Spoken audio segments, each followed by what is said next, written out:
Olá, eu sou Heloísa Artuso, eu sou designer, educadora, sou cofundadora do Fashion Revolution Brasil, um movimento global que luta por maior transparência, sustentabilidade, ética e justiça em toda a cadeia de valor da moda.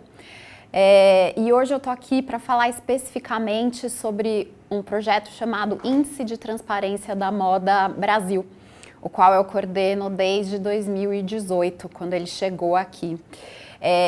Esse projeto ele foi criado pelo Fashion Revolution Global, ele existe desde 2016, chegou ao Brasil em 2018 e a sua metodologia avalia as grandes marcas globais e as grandes marcas que operam aqui no mercado brasileiro.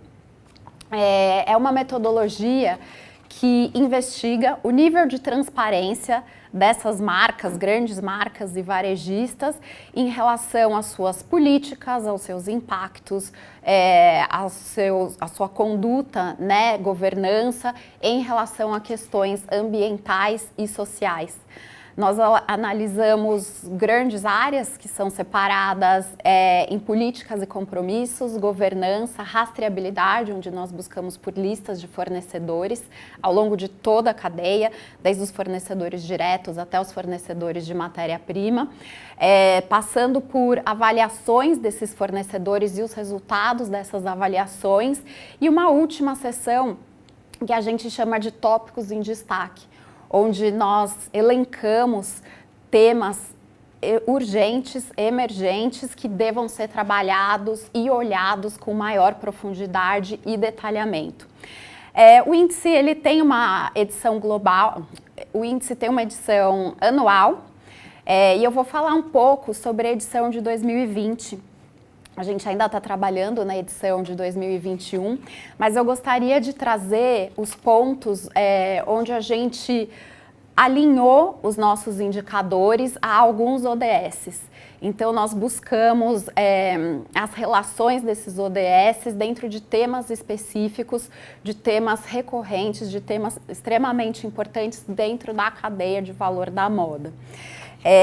E a gente dividiu isso em 4 áreas, então buscamos informações dentro de consumo e circularidade, composição de matérias-primas, condições de trabalho e clima. E onde a gente alinha com os ODSs, principalmente, né, os ODSs a que a gente faz menção e referências mais diretas, são o ODS 8, onde nós olhamos para as questões trabalhistas e de direitos humanos na cadeia. O ODS 8, ele é o de trabalho decente e crescimento econômico. Nós olhamos dentro desse escopo também a questão da igualdade de gênero, sabendo que a indústria da moda é formada, em sua maior parte, por mão de obra feminina. Aqui no Brasil e globalmente, esse número varia entre 60% a 80%, então é extremamente importante para que a gente olhe especificamente dentro da questão de direitos humanos para os direitos das mulheres, sendo elas muito suscetíveis e muito mais vulneráveis a diversos tipos de abusos e assédios. A gente olha também para o ODS 10, que é a redução de desigualdades, quando nós buscamos informações sobre diversidade e inclusão, sobre igualdade racial. Temos uma pauta específica sobre igualdade racial, sabendo que mais de 50% da população brasileira é negra. É imprescindível que a gente olhe para o diagnóstico, para o mapeamento e para as ações de promoção para a igualdade racial também. A gente faz alusão também, se alinha com o ODS 12, que fala sobre consumo e produção responsáveis, principalmente quando a gente olha para o volume de produção dessas grandes empresas, para a composição das matérias-primas que elas usam, para projetos ou iniciativas de fomento à circularidade dentro das suas operações, ao longo da sua cadeia, olhando para processos, desde processos até o varejo. E, por fim, nós nos alinhamos ao ODS 13, ação contra a mudança global do clima, quando nós olhamos para a gestão sustentável e eficiente dos recursos naturais, principalmente no que diz respeito à pegada de carbono, pegada hídrica e energética. Então, basicamente, no ano passado, nós tivemos uma média geral de 21% no nível de transparência das 40 marcas analisadas. Então, isso indica que existe um longo caminho em relação à transparência.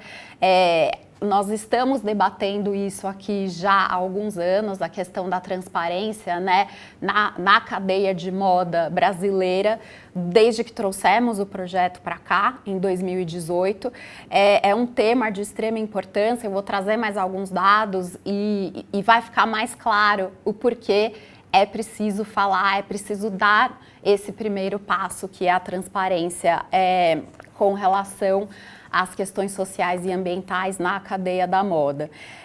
Por exemplo, sobre condições de trabalho, nós olhamos para iniciativas por parte das marcas no combate ao trabalho escravo, no combate ao trabalho infantil, sabendo que a indústria do vestuário globalmente é a segunda que mais coloca as pessoas em risco de trabalho escravo contemporâneo. É imprescindível que nós tenhamos ações claras, efetivas, fortes e eficazes por parte das marcas para combater esse tipo de trabalho ilegal e garantir principalmente as condições decentes para as trabalhadoras e trabalhadores ao longo de toda a cadeia de fornecimento da moda. Tem uma coisa bastante importante aí também, um outro ponto em relação ao trabalho decente, que é a questão do salário justo para viver. Existe esse conceito de salário justo para viver que é diferente do salário mínimo. Esse é um tema pouco debatido, pouco discutido pela indústria aqui no Brasil, mas ele é extremamente relevante, porque nós sabemos que o nosso salário mínimo não garante ao trabalhador ou à trabalhadora e à sua família acesso à moradia, à alimentação, a transporte e a inúmeros outros serviços essenciais como saúde, educação de qualidade. Então é preciso que a gente discuta de forma coletiva e de forma regional, principalmente, qual deveria ser o salário justo para viver, ou seja, o salário que vai garantir essas condições decentes de vida para a trabalhadora, trabalhador e a sua família. Uma outra questão importante e que pode garantir melhores condições de trabalho para as trabalhadoras e trabalhadores da cadeia é a questão das práticas de compra, ou seja, qual a relação comercial, quais as relações de negócio estabelecidas por essas grandes marcas com seus fornecedores, que tipo de contrato eles têm, que tipo de relação ou garantia de produção eles dão ou de pedir para os fornecedores, ou mesmo de pedidos a longo prazo, né, uma garantia de trabalho contínuo. Durante a pandemia, a gente viu que essas relações foram colocadas em risco. Nós vimos grandes marcas globais lá no início de 2020, logo no começo da pandemia, quando nós tivemos as medidas de isolamento e fechamento. Em março, abril, grandes marcas cancelaram coleções, cancelaram pedidos muitas vezes já produzidos e não pagaram por esses pedidos. Então, esse tipo de relação estabelecida deve ser organizada, garantida por contrato e deve ser a base de confiança. Então, discutir práticas de compra pode, nesse sentido, garantir também melhores condições de trabalho para os trabalhadores dos fornecedores dessas grandes marcas.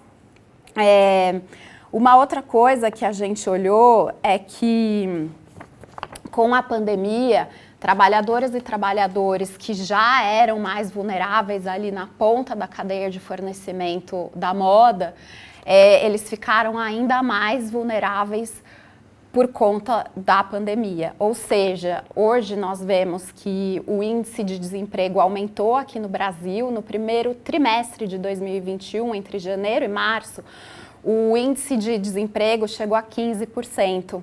Isso é um recorde histórico e demonstra que mais pessoas estão em situação vulnerável, inclusive passando pela insegurança, por questões de insegurança alimentar. Foi feita uma pesquisa com trabalhadores migrantes de confecções aqui em São Paulo, em 2020, e foi identificado de que dos mais de 100 trabalhadores entrevistados, 61% deles tiveram insegurança alimentar e passaram por situações de fome.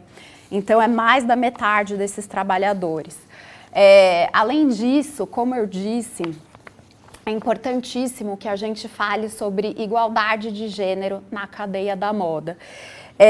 Uma coisa que a gente analisou, além dos possíveis abusos aos direitos humanos, assédios que ocorrem por conta do gênero ao longo de toda a cadeia, nós observamos que muitas políticas das empresas de igualdade salarial, por exemplo, entre homens e mulheres, são baseadas na meritocracia.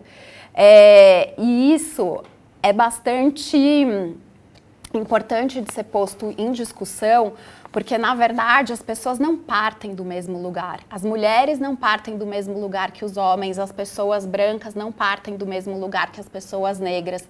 E a menos que existam políticas que olhem para realmente a reversão da raiz desses problemas, da raiz dessas desigualdades, não vai ser possível promover equidade de fato dentro das empresas.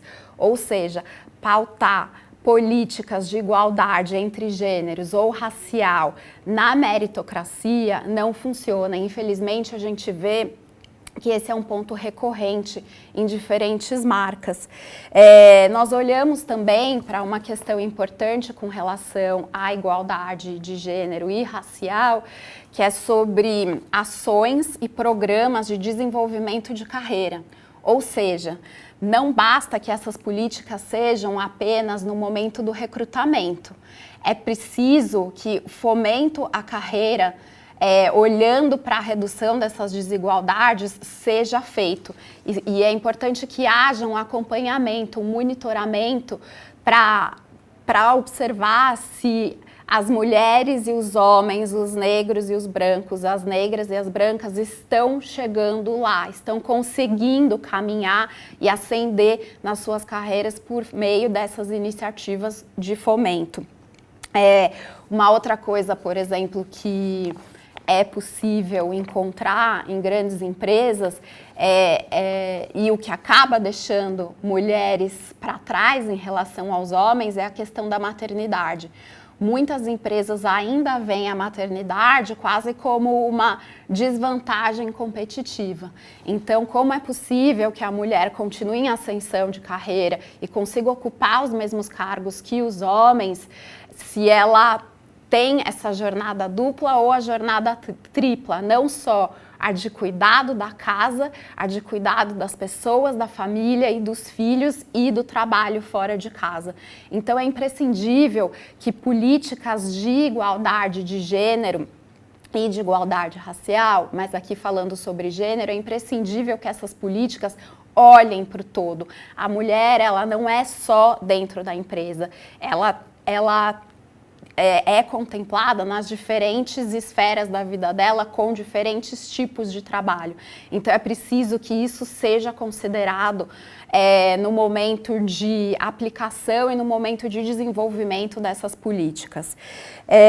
Uma outra coisa, um dado bastante importante que a gente detectou no ano passado foi que nenhuma das marcas publica diferença salarial entre raças. Ou seja, dentro do quadro de funcionários. Então, quer dizer, nenhuma marca está monitorando isso. Zero é um indicador, né? Zero, não ter dados indica alguma coisa. O ano passado também nós vimos a explosão de movimentos negros por conta do que aconteceu nos Estados Unidos, com o George Floyd, por conta do que acontece todos os dias aqui no Brasil com a população negra, e houve realmente uma atenção maior a que os movimentos negros estão dizendo. Todo mundo, muitas pessoas, muitas grandes empresas se mobilizaram com isso também, postaram os quadradinhos pretos, mas ao final do ano, quando nós investigamos esse tipo de mapeamento, esse tipo de diagnóstico, se as empresas estão acompanhando quem são as pessoas negras dentro das suas próprias empresas ou nas suas cadeias de fornecimento, nós temos um resultado como esse. Então isso demonstra a necessidade de um esforço muito grande para que essa pauta seja vista com atenção devida. Tem uma coisa importante de falar sobre as desigualdades, é que se você não enfrenta as desigualdades, se você não encara elas de frente, você acaba as reproduzindo e fortalecendo. Então é imprescindível que a gente consiga quebrar com esses paradigmas de desigualdade, exploração, olhando de frente de forma muito honesta para que a gente não perpetue mais inúmeros padrões que são estruturalmente arraigados na nossa sociedade e, portanto, dentro das empresas, dentro da cadeia produtiva, não só da indústria da moda, mas de maneira geral. Um outro ponto, né, trazendo um pouco agora para a questão de material e meio ambiente, né, existe um problema muito grande da lógica em que a indústria da moda opera, ou seja, uma lógica linear, extração, produção, consumo e descarte.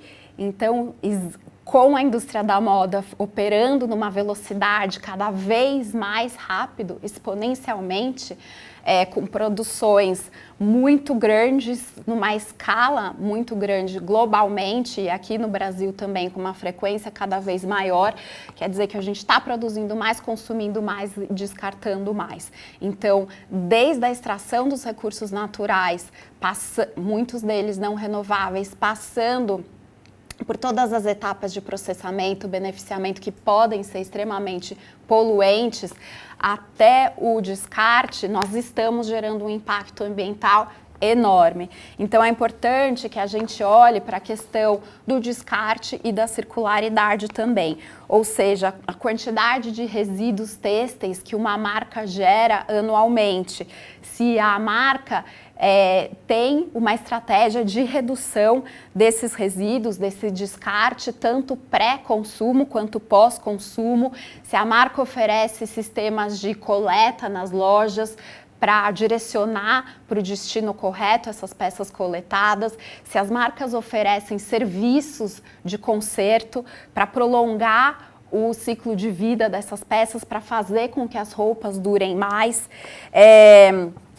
Muitas dessas marcas, dessas grandes marcas, não só aqui no Brasil, mas no mundo, estão oferecendo esses serviços de coleta, mas é importante que a gente olhe para essa questão com um olhar crítico também, porque muitas delas oferecem esses serviços como uma desculpa para entrarem na moda circular, na economia circular, quando na verdade elas não mudam os modelos de negócio, elas continuam crescendo cada vez mais, produzindo cada vez mais e só colocam isso como um serviço quase que de fachada, porque na verdade a quantidade de peças que tem sido doada também é muito grande e também está extrapolando, inclusive, as próprias instituições que recebem essas peças.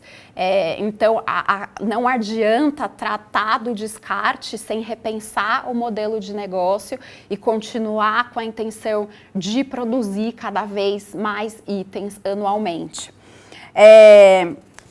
Claro que são sistemas complexos, né? A cadeia produtiva da moda, ela é muito ramificada, portanto muito complexa, ela é globalizada e por isso é necessário um olhar sistêmico e por isso entender que é um meio complexo, mas essas questões precisam ser tratadas, né? Fica aí evidente que ainda a indústria está baseada no modelo linear, mas que é crucial, é importantíssimo que ela comece a ter mais investimento, mais iniciativa, ser projetada, né, desde os produtos até processos, inclusive, e mais importante, o modelo de negócio em si, para que ela funcione num sistema mais circular. Portanto, essa estratégia também no que diz respeito à gestão de materiais sustentáveis entra dentro dessa esfera, né? Então, nós buscamos por estratégias das marcas em relação à redução do número, né, da quantidade de produtos sintéticos, de tecidos sintéticos, do uso de plásticos virgens na embalagem, ou seja, a fibra mais utilizada na indústria hoje em dia é o poliéster. O poliéster, ele vem do petróleo, um combustível fóssil, um recurso natural não renovável. Ele passa por processos extremamente poluentes para sua produção e ele continua trazendo impacto até o fim da sua vida, soltando microplásticos toda vez que nós lavamos uma roupa de poliéster em casa, por exemplo. Esses microplásticos, eles não são filtrados pelos sistemas de esgoto que a gente tem, então eles voltam diretamente para o meio ambiente, eles estão poluindo os rios e mares, estão prejudicando muito a vida marinha também. Tem a questão do algodão. O algodão é a segunda fibra mais usada na moda, é a primeira fibra natural mais usada. O Brasil é um dos grandes produtores de algodão, dos grandes produtores e exportadores de algodão. Nós temos grandes produções, principalmente concentradas em grandes fazendas, em grandes latifúndios, principalmente na região do Cerrado. Mas é importante lembrar que, apesar do algodão ser uma fibra natural, ele pode trazer muitos impactos. O algodão convencional é a quarta cultura que mais usa agrotóxicos aqui no Brasil. Muitos desses agrotóxicos, eles estão relacionados a problema, eles são carcinogênicos, eles estão relacionados a problema de fertilidade nas mulheres, inclusive de aborto. Então, o Brasil é um país que usa uma quantidade muito grande de agrotóxicos. Desde 2018, durante esse governo, já foram liberados mais de 1.000 agrotóxicos. Muitos desses agrotóxicos são proibidos na Europa, e apesar de serem produzidos por empresas europeias, são vendidos aqui no Brasil também. Então, é uma indústria muito grande, é um commodity importante para o agronegócio. Essas grandes fazendas de algodão têm a sua cultura intercalada com soja e milho.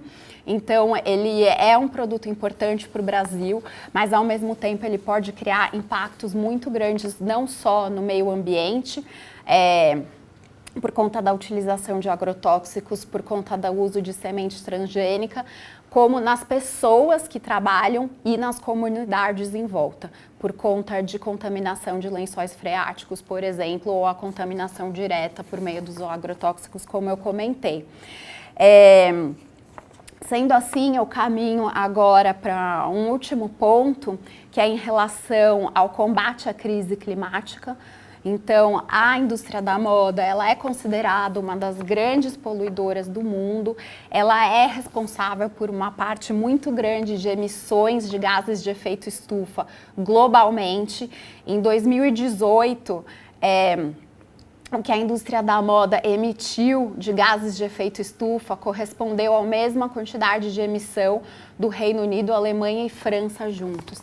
Então, é um problema que precisa ser tratado com urgência. É importante que as marcas monitorem a sua pegada de carbono, não só das próprias operações, mas também de toda a sua cadeia de fornecimento, até o nível da matéria-prima, porque sem esse monitoramento, sem esse diagnóstico, não é possível criar planos estratégicos para a redução.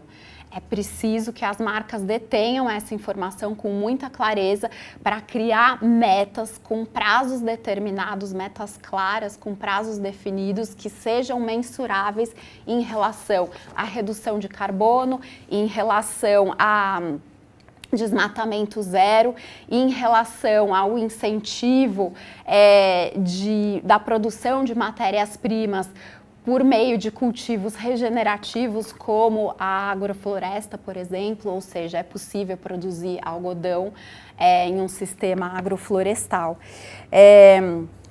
A gente olha também para a questão da energia vinda de fontes renováveis, então qual a porcentagem da energia das empresas e dos seus fornecedores que vem de fontes renováveis limpas.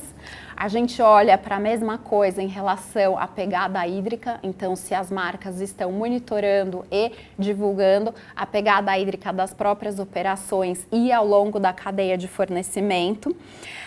E por fim, o que eu gostaria de dizer é a importância da transparência em relação a essas informações. Eu pintei aqui um panorama bastante geral, claro que é preciso olhar com muito mais detalhes para cada um desses pontos que eu trouxe. A ideia hoje aqui foi só trazer